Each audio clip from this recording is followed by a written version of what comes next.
Welcome to Beyond the Numbers, the podcast where conversations about wealth go deeper. This isn't about flashy success or one-size-fits-all advice. It's about real people designing financial lives that align with who they are, what they value, and the legacies they're building.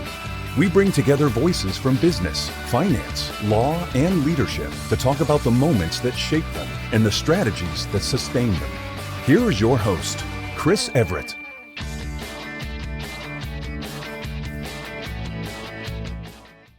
Well, hi, everyone, and welcome to Beyond the Numbers, where money meets meaning and purpose.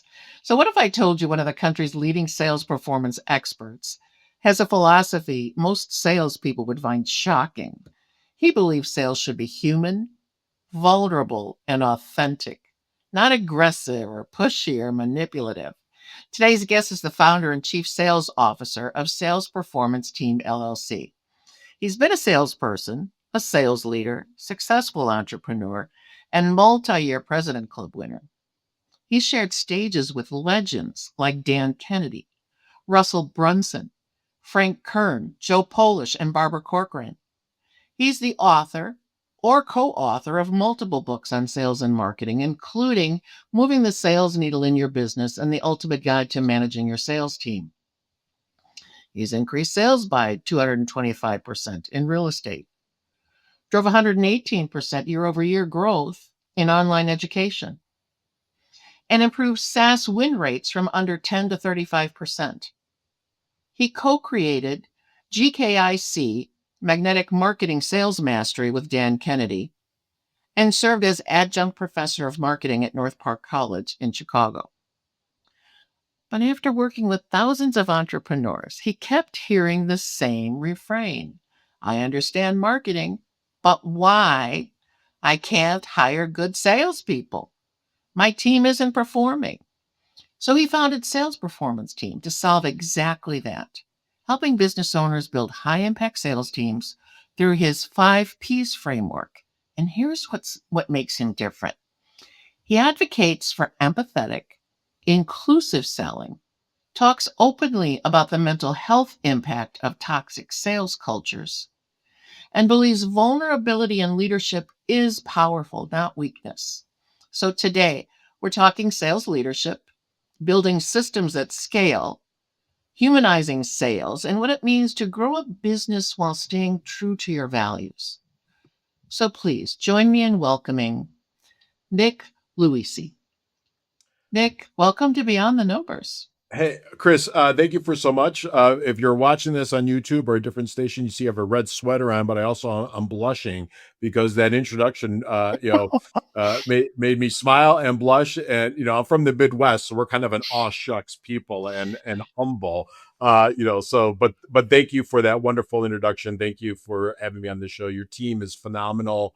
You guys are a class act. And, I just love all that you do with the topics and the guests and the work that you guys do at Beyond the Numbers, and just helping small to mid-sized business owners, mom and pop folks, just really this what I call the salt of the earth of the economy. They are the unsung heroes that are doing the jobs every day. So thank you for having me on, but most importantly, thank you for doing this work. These podcasts are a labor of love. Anybody that started one know it, and you're doing it to really provide value to the marketplace. So thank you. Well, thanks, Nick. Now who's blushing? Okay, so let's start with that core identity. You said you're a Sure. salesperson first, before being an entrepreneur, a leader, an author. So why is that identity so important to you? And how has being a salesperson first shaped everything else you've built?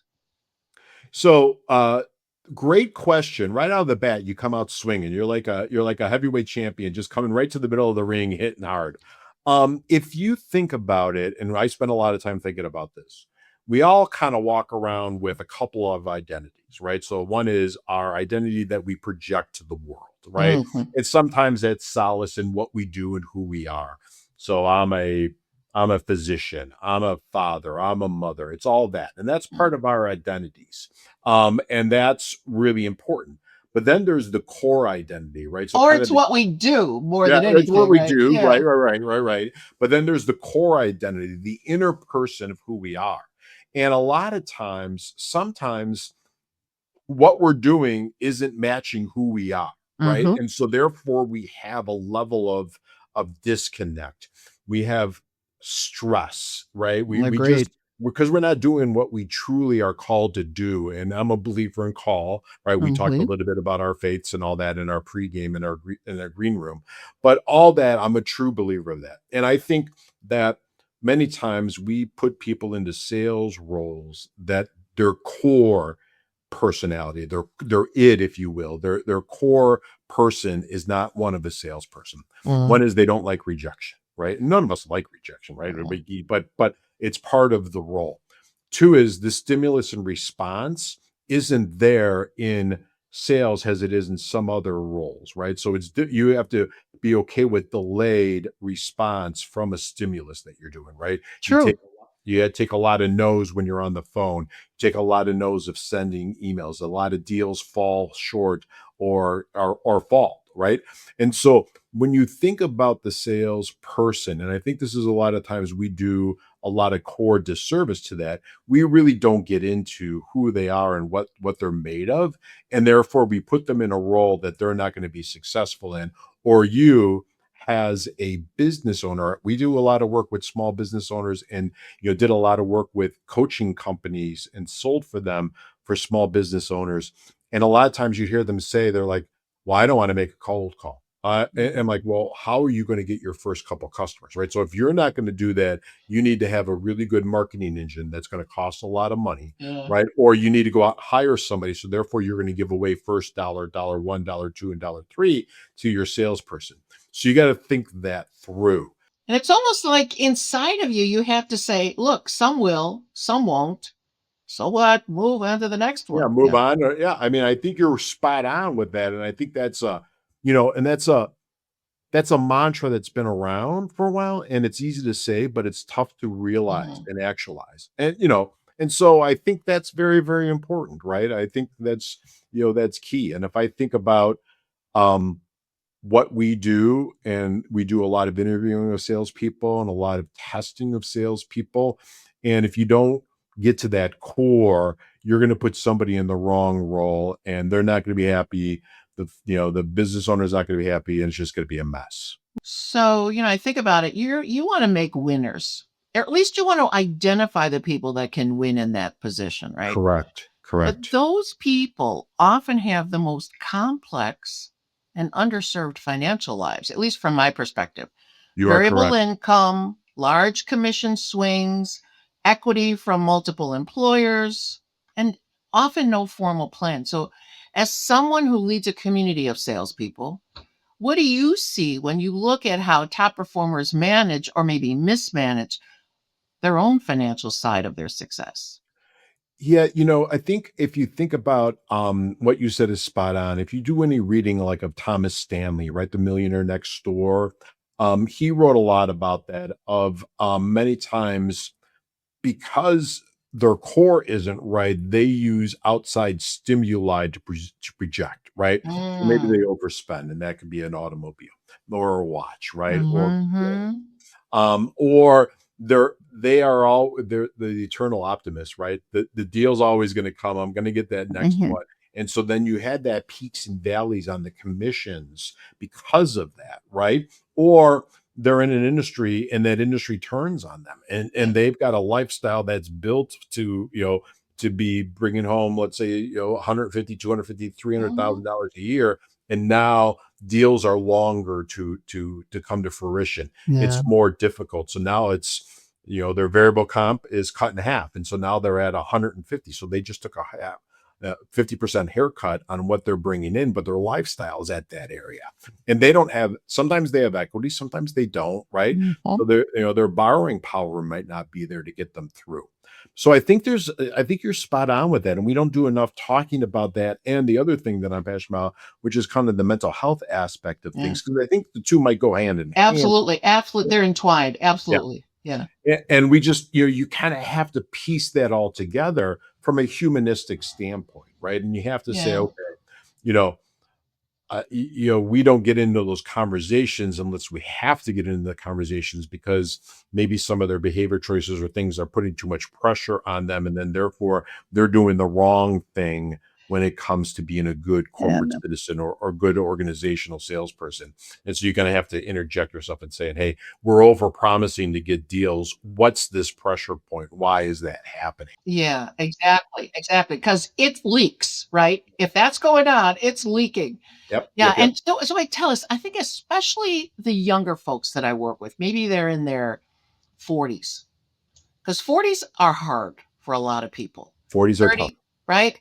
35 to 45, somewhere through there. Um, if they don't have enough emergency kitty set aside, Yeah, yeah. they're just shooting themselves in the foot because of the variable ability of their income. So it's really important to put all the financial ducks in a row, if you will. All right. So I'm sorry. Did you want to say something? Well, I think too, a wise business owner, manager, leader, director, whatever phraseology is, the person in charge, persons in charge, Hmm. with maybe a little bit of gray like I have, will have those conversations with folks of saying, hey, listen, there's some things that are important. And some of that is maximizing if you have a 401k or maximizing your retirement, right? Because money's going to kind of accumulate over time. Uh-huh. The other thing that's going to be important is today, companies make decisions fast on let's reduce headcount, Oh, yeah. right? And so having those rainy day funds that our parents may have instilled in us, I think you have to do that with your folks of saying, hey, listen, it should be 3 months or 4 months, right? I Of say really, sometime a year, Nick. yeah, yeah. And I think some organizations, depends on how high you are, have very robust um let's call it exit plans, right? Hmm. But sometimes they don't, right? And sometimes there's 2 weeks or 4 weeks, and now you have pressure as an as a person to provide. So I think that's very, very important. And I think that today, even more so, I mean, look at AI. I mean, I think business owners or company CEOs are using AI as an excuse to reduce headcount because it's a safe place, just like they use COVID in 2020. Maybe it wasn't because of COVID, maybe it was, but they use Hmm. these things that are going on in the media as ground cover, if you will, for reduction in forces. Yeah. And I'm seeing more and more reduction in forces in sales departments. So there's more people on the street now talking to us because we have a recruiting company also. And that used to never be, right? Usually you didn't do that. You didn't cut your growth engine, if you Right. will. But a lot of times, because money's more expensive than it was, let's say 3 years ago, 4 years ago, and it's tougher to get investments, right? Whether those investments from seed investors or you're going to institutional investors, that's difficult or more expensive to get. A lot of our growth was driven through headcount. Well, Hmm. that maybe that growth isn't coming, so we're reducing those headcounts. Yeah, So it's going it to is be a scary time. interesting. Yeah, Yeah. going forward, very, very interesting. All the more reason to get your financial ducks in a row. I'm Amen. telling Yep, yep, you. yep. Amen's right. You Yeah. take that away from what we're talking about, Yeah. folks, is Yeah. talk to smart people like Chris to make sure you have that covered. Let's pivot a little bit Please. and talk about what's broken in sales. So you've driven 225% sales increases, 118% year over year growth, and improved win rates from under 10% to 35%. Yep. Kudos. But you've also said only 38% of salespeople meet their quotas, Yep. and 68% of buyers prefer a salesperson free environment. Kind of like what we were just mentioning. Look, what's broken in sales and what really needs to change? Well, one is you have salespeople that are adding value to the conversation, right?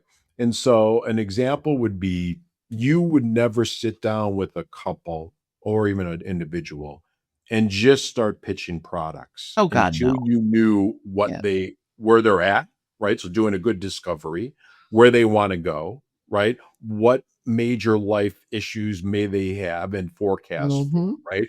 And so you in your profession do a very good job of really good discovery Hmm. call-ins, You have right? to. Have a fully understanding but more strategic, I would say. I And don't I want to think, work with people that I can't help. I yeah, have walls that I put up to make sure you're the right person I should work. I'm serious. sure, I should sure. work with. And so salespeople don't do that. And it's especially horrible in maybe the technology sales environment where we do a little work in, right? They rush to the demo. Yeah. And they think that they have solace in the demo, and that's just features and benefits. But they don't connect why the features and benefits will help with a strategic conversation or move a strategic initiative into an organization or things of that nature. So Perfect. that's the Yeah. first thing. Yeah. The second thing that we see is that there's really no process for hiring, right? So I think you have to have a sales process, but you also have a hiring process of Hmm. hiring salespeople. And so you have HR people who are great, right? And the reason why we created our sister company, which is Your Sales Recruiter, is because I was spending a lot of time talking to HR people, and I realized they you can't hire a salesperson the same way you have to hire a customer service person, right? Oh, The just the please. Yeah. questions that you're supposed to Different. ask, and the even if you're doing referral checks, just going deep on some things. And they didn't do that. They didn't ever understand that. And that doesn't make them bad people. Just hiring a salesperson is a little bit different, right? Hmm. One is they're very good at getting the job, but they're not that good at performing the job. And so we're hiring people for the wrong roles. And so that's why there's a level of turnover, or we're not hiring people that are really good at the profession of sales. You can see behind me, if you're Yeah. watching this, if you're listening to this, you don't know, but I've got three bookshelves, right? And some stand-up bookshelves. These are all sales and marketing books, right? So I always say the fun ones are downstairs. But I viewed it as a profession, and I still do. Sure. And I was very fortunate to have a lot of people that trained me or mentored me or coached me or were my early directors or general sales managers that instilled that it was a profession and you had to become good at it. Just like you would never go to a doctor that isn't constantly renewing his CMEs, right? Mm. You shouldn't go to a salesperson that isn't moving the needle in his own sales education and saying, how can I think strategically about the world and bring that not only to my company but to my customers and to my prospects, much like how you do, right? So you're a student of the world because you have to be, of what's going on, and how do I make sure that I really guard the financial security of my clients. And what's important to you as a client? I mean, what do you really want to do with these Yeah, resources? Who yeah, are you? And let's figure out how to make the resources really accentuate that. yep.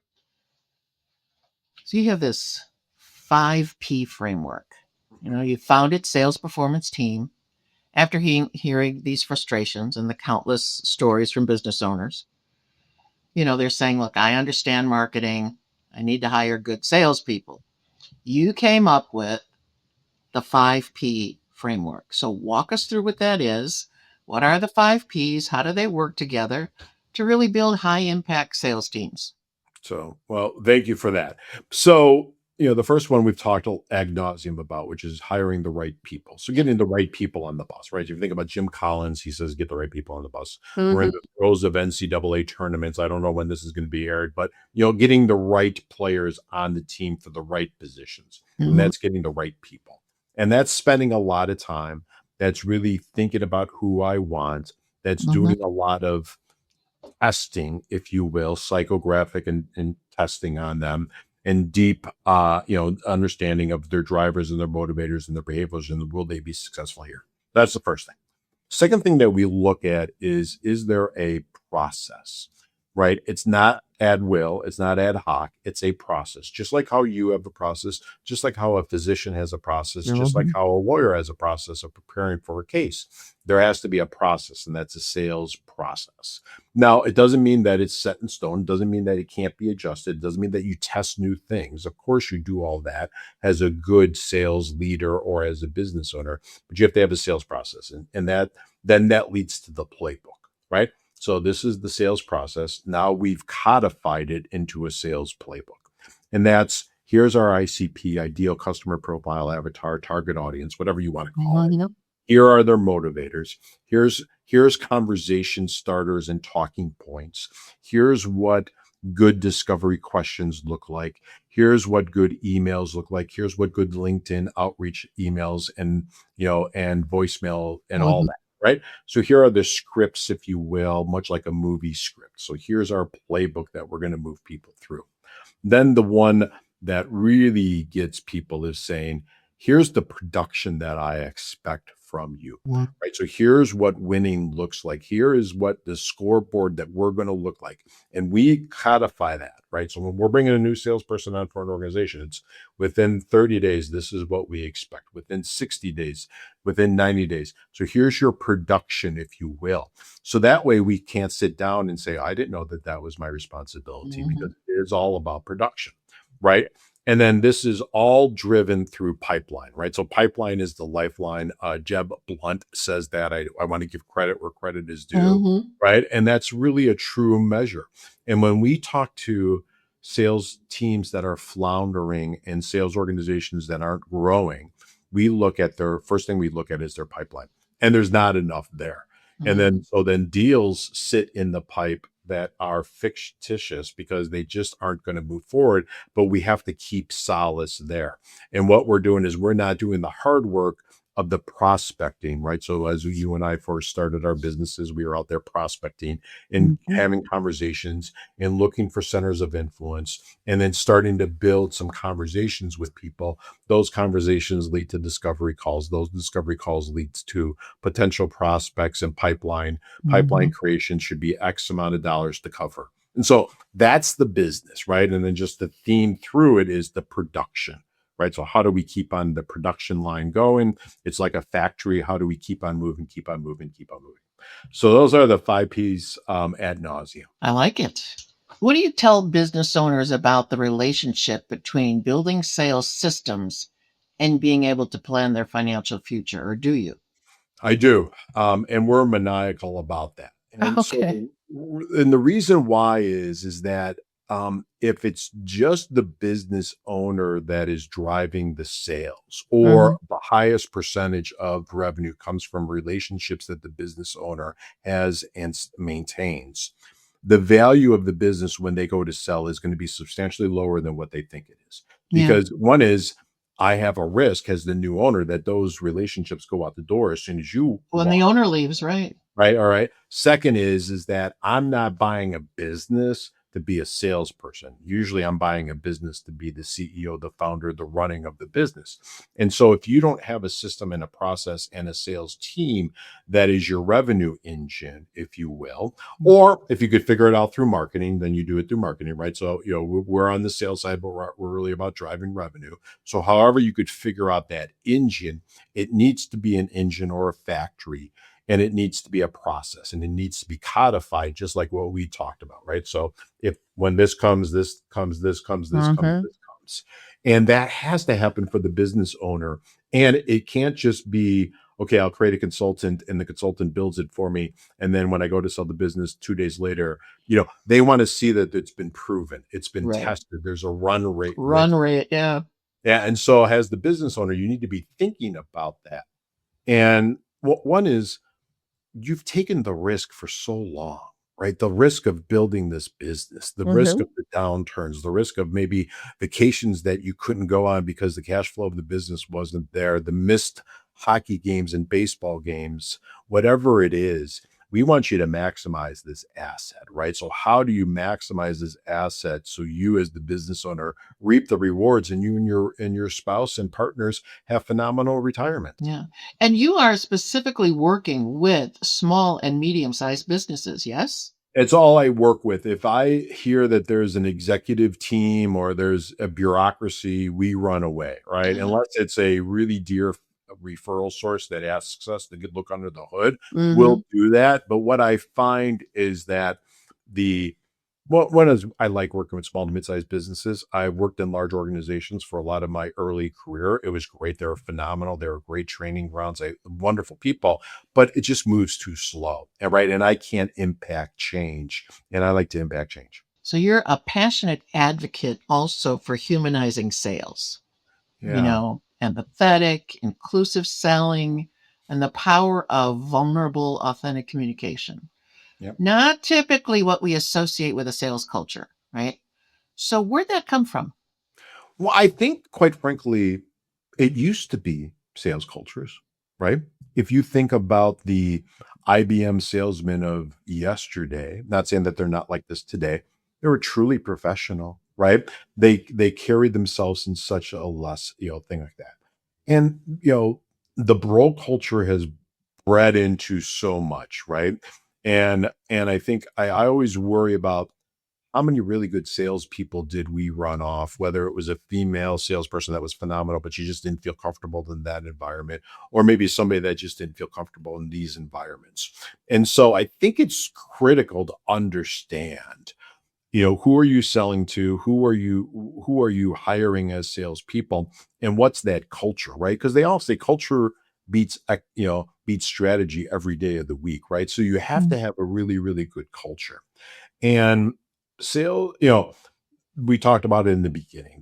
Certainly there's some bad habits that salespeople, not all salespeople, but occasionally salespeople fall into.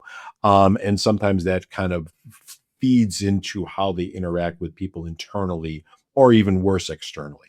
And if you think about, and I went back to say this when I started many, many moons ago in the 90s, the salespeople that took me under their arm or that I watched were truly professionals, Mm. were gentlemen and gentlewomen. They treated people with respect and dignity. They treated their profession with a level of professionalism. And I don't know where this got off the rails, and it certainly gets, let's say it certainly gets glamorized a little bit with Hollywood and some Hollywood, yeah. movies, right? And that's doing us a disservice. And I think there's some phenomenal sellers out there and some phenomenal culture. So we want to lift those up, and we want to talk a little bit about the ones that shouldn't be that way. And so, it's just the nature of the business. And I just don't think they're going to survive. And I think, I think there's probably some phenomenal archetypes of salespeople that don't like those environments, and they're going to choose to take their success to Go other. elsewhere. Yeah, I almost didn't make it in this business. When I was working in advertising, and then sure. I was recruited and said yes. The very first day on the job, the person that they put me with as a manager was not only a box of rocks, but he was as unethical as the day is long. Yeah, After about 10 minutes or so speaking with him, I excused myself and I went into the head office and I said, I apologize, but I think I've really made an incorrect decision here. This is not going to be for me. And when the boss found out what was going on, he put me with another sales manager who was at the other end of the spectrum, a Boy Scout, exactly what I needed, right? Doing everything by the book, night and day difference. yeah, So the culture that you talk about, where you can really listen to someone and hear where their pain points are, understand what's broken and what's working. Not everything is always broken, sure, right? sure, sure. You want Right, to right, leave right. alone what's good and Yeah, figure out what they don't even see. I like to talk about this big circle where if you carved out a small piece of that circle, it would represent what you and I know. There's a much larger slice of that whole circle that represents everything that we don't even know, sure. right? Like, I don't know how to fly a plane. Yeah, And then you can insert all the things that you don't know. The vast majority of that circle, Nick, is everything that we don't even know that we don't even know. And when we come together with clientele, we're looking to figure out that sweet spot where all the breakthrough exists. If they'll listen, if they'll really look for the breakthrough. take action too. And I think so. Let's think about what you just said, because I think that's critical to anybody that's listening to this or watching this on YouTube. Um, it's a person that's highly skilled and ethical almost didn't stay past 15 minutes in an industry. They desperately need somebody that comes with that level of intelligence and empathy and desire and passion. Right. Mm. And so you as a business owner, you as a sales leader, you as quite frankly a board member, right, or an investor should know what that culture is and be looking at churn, right? Be looking at Mhm. why are our salespeople leaving and what's going on? And is there a certain type of person that is always leaving? And we can't just make it up to, oh, well, she or he wasn't a right fit, right? And so, listen, the world is fast, right? Reputations could get ruined in minutes, right? So you really want to make Mhm. sure that you have people representing your brand and your business and your livelihood that hold up that ethical mirror every day and say, how am I going to act in this world? Absolutely, because I mean that's at the core of everyone that we try to hire in the firm. As a matter of fact, two of the people that I have in my firm were actually clients before they worked Oh, for that's a me. wonderful story. I love It's a that. wonderful Yeah. story. Are you kidding me? They already knew our culture. They knew what to expect. Yep. And, I have said in the past that, sometimes we'll go toe to toe because I give permission for us to wrestle with one You have another. to. Yeah. You have to, right? And it's not just something you talk about or put on a marketing brochure. You actually do have to do what's in the client's best interest. And sometimes you have to fight for it. Yeah. I'm going to tell you why. I'm human. My staff is human, and we only see in part. And so if I miss something or if they miss something, we're immediately going to bring it up. There's no, oh, it's your anniversary, it's time for a review. Oh no, no, not in my firm. We do on the spot kudos as well as correction. I love it. I love it. That's my culture. Yeah. And I think it's interesting. It was a call about, getting your financial life in order and growing sales. But we certainly, if we've said the word culture, we've said it a number of times. And I think that that's mission critical to be thinking of, right? And it could just happen organically and it's good or bad, right? Or it could be driven and pushed and formulated by the business owner and the leader. And you have to constantly be thinking of that. When I first took Yeah. my first president's role before I started my own company, I didn't realize how much time I had to think about two things. Those two things, first was culture, right? And helping grow the culture and develop the culture and maybe move some toxic people out of the culture. And the second thing was cybersecurity, which is a whole different ballgame. But you have to think about these things today. Yeah, you have to. Otherwise, you're just really losing it. And if the culture gets toxic, you're going to lose very good people, right? Oh, yeah, it's so easy for, the world is begging for good workers, right? Yeah. Now more than ever. This show is called Beyond the Numbers because Sure. we believe the best decisions happen when money meets meaning and purpose. So you've built a career helping companies hit serious revenue goals, 225% growth, 35% win rates. But you're also advocating for everything we just talked about, the empathy, the mental health, and humanizing an industry that often prioritizes numbers over everything else. How do you think about that intersection of money and meaning and purpose in the work that you're doing? So I think if you do the right things by following our 5P Mm. framework, the money will come, right? If usually the world rewards those that are doing the right things by putting the right people on the bus, by really creating an environment for them to move sales through, by having, fair conversations. I don't want people to think we're mamsy pamsies, right? We have radically candor, I just don't think this is the right role for you. I just don't think this is the right Yeah. place for you. And we want to give everybody a chance, but we also are responsibility for driving numbers, right? And so we kind of have to do that, much like you wouldn't hold on to a stock that was completely tanking Right. because of the fact that you just wanted to. Right. And so I view every investment, even if it's a human resource investment, as an investment in capital. Right. And so what is that capital? Is the stock going up or stock going down? I say every day. And the way, if you do it our way, you could have Mm. a fair conversation with the person and saying, here's where we're at. It's just not moving, right? And we take a sense of responsibility for that. Maybe we didn't put you in the right role. Maybe we just didn't support you enough, but you got to take some level of responsibility for that because Yeah. we notice that you're not doing the activity, right? So part of what we talk about is performance and production. Well, that's on the person, right? You've got to make the calls. You've got to make the emails. You've got to do the outreach. You got to go to the networking events, whatever it is, how you're bringing people into your pipeline. You got to do that. So I don't have a problem. Yeah. And is it even their hardwiring? So one of the things that I do whenever I hire somebody is make them do a Colby assessment Yeah, and a I love. communication profile as well. I want to know how they process information, manage change, face risk, and problem solve. I want Yeah. to understand if they're, into getting started right away or not. So it's important.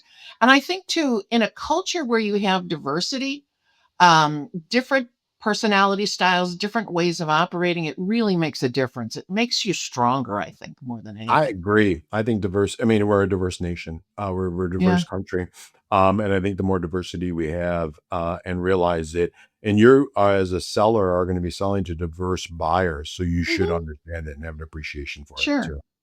But you make me think too about, you've gone from corporate sales leadership to entrepreneurship, thought leadership, a lot of real financial trade offs inside of all that. Without getting too personal, Nick, what kind of financial prep did you need to do before you could pursue this more purpose driven path? And that's one question, but could you also, what would you tell someone who maybe is thinking of similar transition and maybe they have some worries about the financial implications? What would you Yeah, say? that's fair question. So it's not my first rodeo, so I've done it before. And certainly when I launched my first, we owned a marketing and advertising agency and Mhm. started in 2006 and then took on some investors and bought a couple different businesses Okay. and then we sold it in 2012. And the one thing I learned the biggest mistake was I overburdened the company with debt, right? Debt Mm. for growth, debt for fuel, right? It wasn't smart debt, right? So what I would do now is say, hey, get that in order if you're going to start. I was really, really, really lucky and blessed that we started out day one profitable, right? I mean, we had a good exit with the company they were with. We were able to sell to the clientele because it wasn't non-competing, right? So it was a perfect storm for the positive for me, right? So this company day one was very, very positive, and we continue to grow. Not saying that it can't go away tomorrow, so we got to keep on delivering value to the marketplace, keep on pushing and doing that every Hmm. day. So that's the first thing. The second thing I would say is, and I don't know if anybody's going to want to hear that, but I'm going to say it anyways. Make sure that you're wired for entrepreneurship. Make sure you're wired to own a small Oh, it's business. so good. Yeah. Yeah. I just don't think everybody is.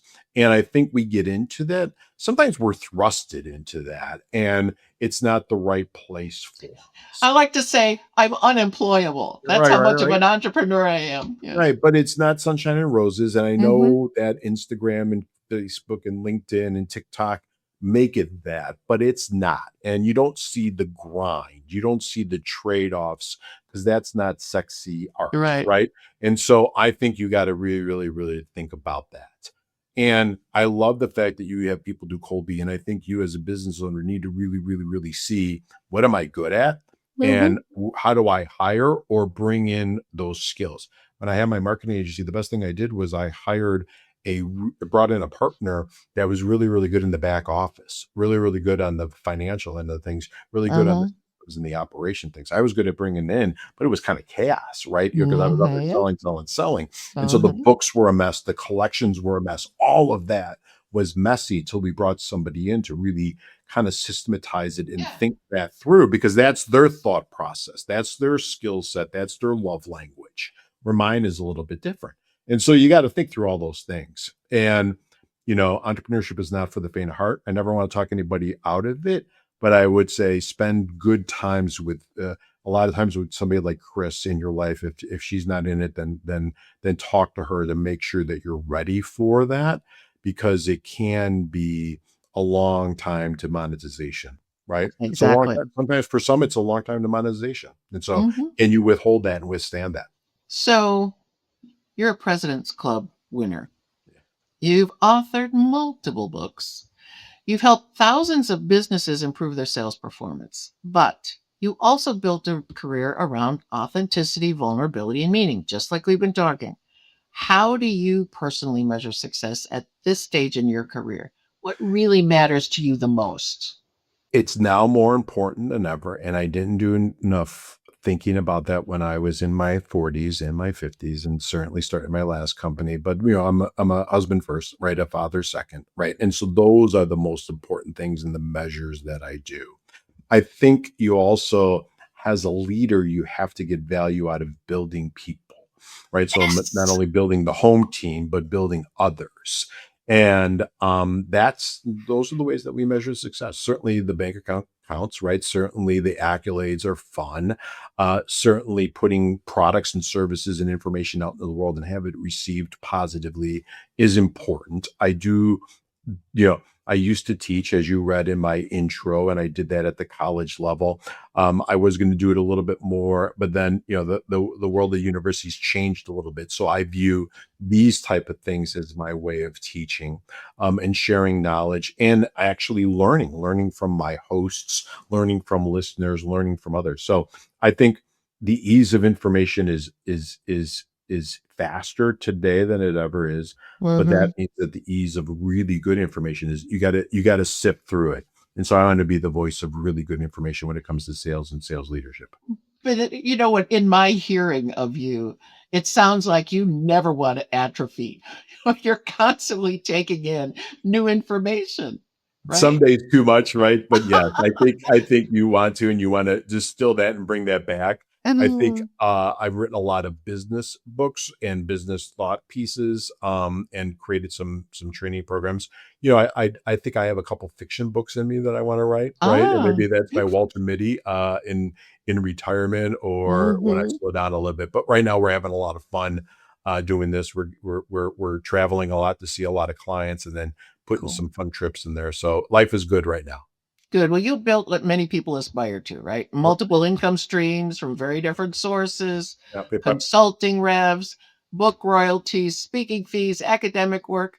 So, from a financial planning perspective, though, how do you think about balancing and protecting those different streams of income, right? But not only for yourself, but what do you think entrepreneurs need to hear? The professionals who might be wanting to go into a portfolio career, if you will, just Yeah. like yours. Well, that's fascinating. And I think you have to think about it like a portfolio career, right? So I think Hmm. the first thing I would say is really get a good team around you, right? And that team's going to start with a good financial advisor like Chris Everett and her team. And they're going to be the quarterback probably. But I think you need a good trust insurance, right? And you need a good lawyer.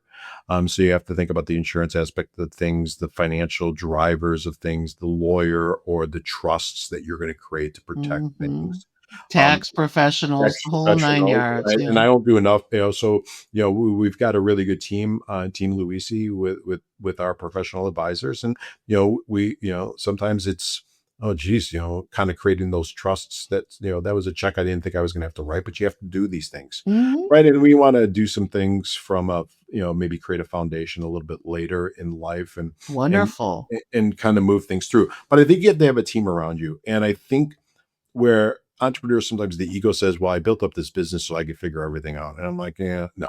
You need to have the person that thinks about that every day, just like you thought about your business every day. Hmm. And that's just why they don't let lawyers, right? The doctors can't operate on themselves or their families, right? So, you go out and you Yeah. get a good team. I think, on that note, really focus as an entrepreneur on your health, and take the time to get a really good, honest assessment of that, and get a good, whether it's concierge medicine or Hmm. just good checkups, and take solace in that.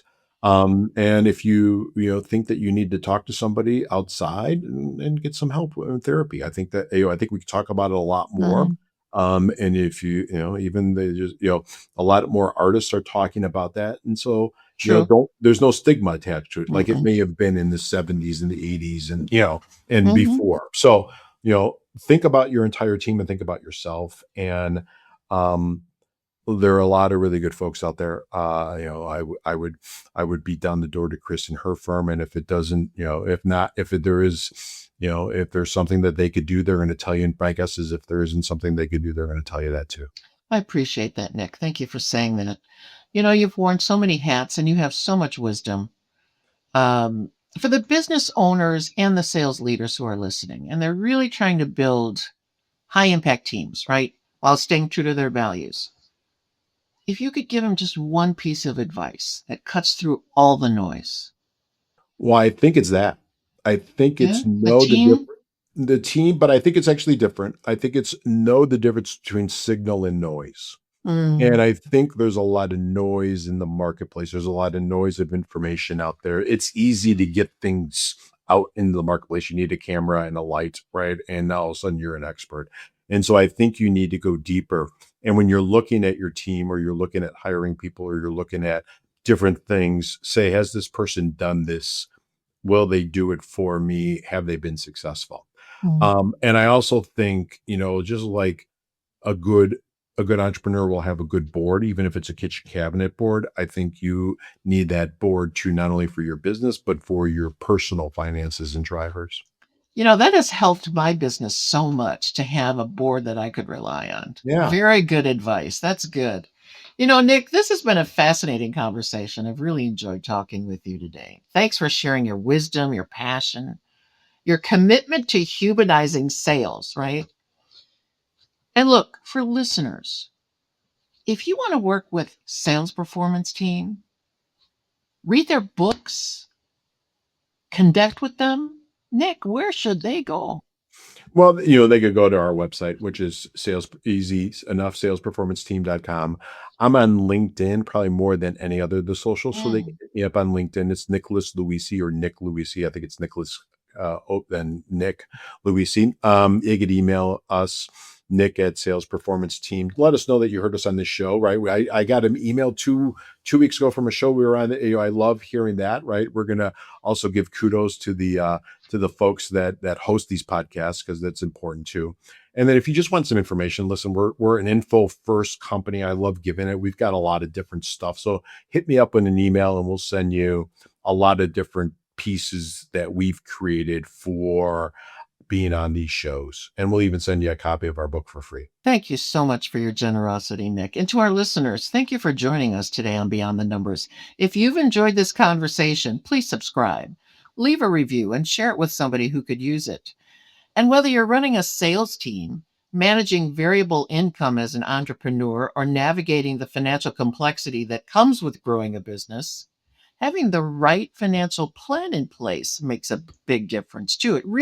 It's really what gives you the freedom to pursue meaning alongside money. That's exactly what we do at Everett Wealth Solutions.